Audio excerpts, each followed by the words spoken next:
citizens, the Jester here. I just wanted to briefly cover the Vanity Fair article that came out today talking about Amazon's Lord of the Rings.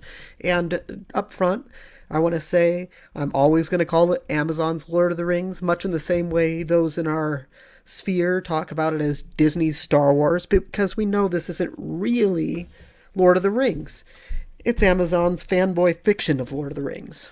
Now, it's easy to get upset over the stuff that's been posted in there and the nonsensical and brainless way and absolutely out of touch and obvious they didn't read the books at all manner in which the article's written, in which the actors and the writers and the bad reboot people talk about Tolkien and Lord of the Rings. Okay, we understand that these people are absolute nimrods. Yeah, they're hopeless. They're hopelessly stupid, like a child out of a special needs classroom that keeps running into a wall and doing the same thing over and over again. They're introducing wokeness into the Tolkien mythology. What's more, we should also not be surprised with what's happening, which is the backlash over fans rejecting out of hand the stupidity that's being displayed. Now, here's the thing. It's not just that it's the usual stuff that we're seeing. It's that we're seeing it so hard and fast, so quickly, that really grabs my attention. Especially for a movie that has been in production and development hell for years. And we noticed that like all the wokeness and stuff didn't start to happen. They really didn't start pushing this stuff until after Christopher Tolkien passed and after they had booted several Tolkien historians and enthusiasts from the project. Are we starting to like finally see stuff being churned out? Excuse me. And now that we have it, people are rejecting it, and journos, the usual suspects, are churning out article after article after article, mere hours within from when they dropped this stuff on Vanity Fair, showing us the stuff that we're supposed to be excited about. Now, make no mistake, I think that they probably had this stuff pre-written because it's so by the numbers, the usual ists and phobes, the kind of stuff that you would expect journalists to churn out as soon as we reject their crap out of hand.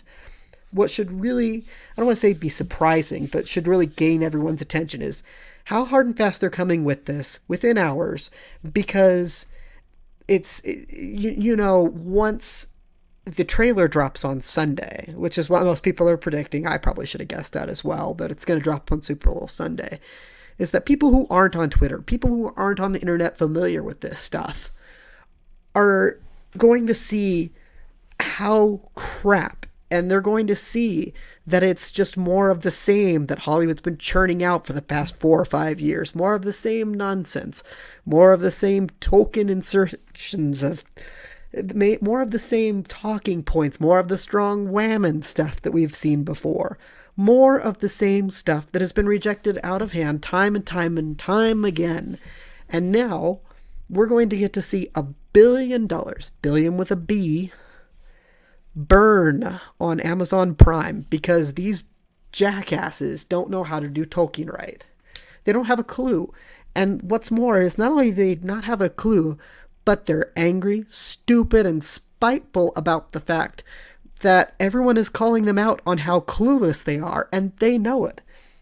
It's like, if you've ever called out somebody before who knows that they're wrong and knows what they're saying is utter crap, and their first response is to name call and tell you that you're dumb and you're stupid. Wait, well, I just did that earlier. But I do that with the power of authority of somebody who's actually read the books and studied Tolkien and know that this was a man in search of trying to create and kind of create a bridge for people who, in his culture, English, fellow Englishman, Anglo-Saxon culture, he wanted that kind of bridge between like Arthurian legend and this kind of lost age that was destroyed historically.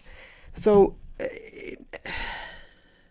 all this to say that basically I think we're seeing an early flame out of the usual junk that we see from Hollywood and from the elites and from journos, because they know that this is trash. Why else have they hid it so long? And yes, it has been hidden. The original Lord of the Rings trilogy, when it came out, we had promo pictures. We had a full teaser trailer of what we were getting a year before anything hit the cinemas, before anything else. Before we had a poster, before anything, before the internet really took off. We were getting, like, I think it was one of the most viewed trailers. It was the most viewed trailer online at the time. So, because they know that it's utter bullcrap to call us the usual ists and phobes, is they have to get it out there. They have to smear us as quickly as possible, because it's gonna be as bright as a freaking Batman-sized spotlight shining on the garbage that they've made once we see this trailer hit. Honestly, I think that's why we're seeing so much backlash. That's why you've got the OneRing.net pissing and moaning and whining about, oh, start blockchains. You've got to block these people. They're being mean. They're ists and they're phobes. And if you want to have a good laugh, look at what supposed lovers of Tolkien, like the OneRing.net, are saying. They sound like buffoons, and they know it. I don't know what they're going for with this, honestly. If they're going for, like, a cheapo grab bag, or some sort of, like, retweet. A retweet. That wouldn't surprise me. These people are so shallow. It wouldn't surprise me if the kind of nonsense you're seeing from the Tolkien Society and the OneRing.net are just so they can have the clout of having been retweeted by Amazon Prime. Anyway, I think they're doing it all just so that they can say, hey, look, anybody who doesn't like this is an ist or a phobe. Just so you know, you have to go see it. You have to see it. You have to sign up for Amazon Prime, because if you don't, that means somehow you're bad. Don't fall for it. Do not fall for it. Anyway, I'm the Jester. Thank you for listening to me rant for a few minutes, and if you like this video, please go ahead and hit a thumbs up, and if you didn't like it, go ahead and hit thumbs down. I can't see them anyway. Do not let people like Amazon's Lord of the Rings producers or shills at the Tolkien Society and OneRing.net ruin your enjoyment or love or passion for Lord of the Rings. Toodaloo!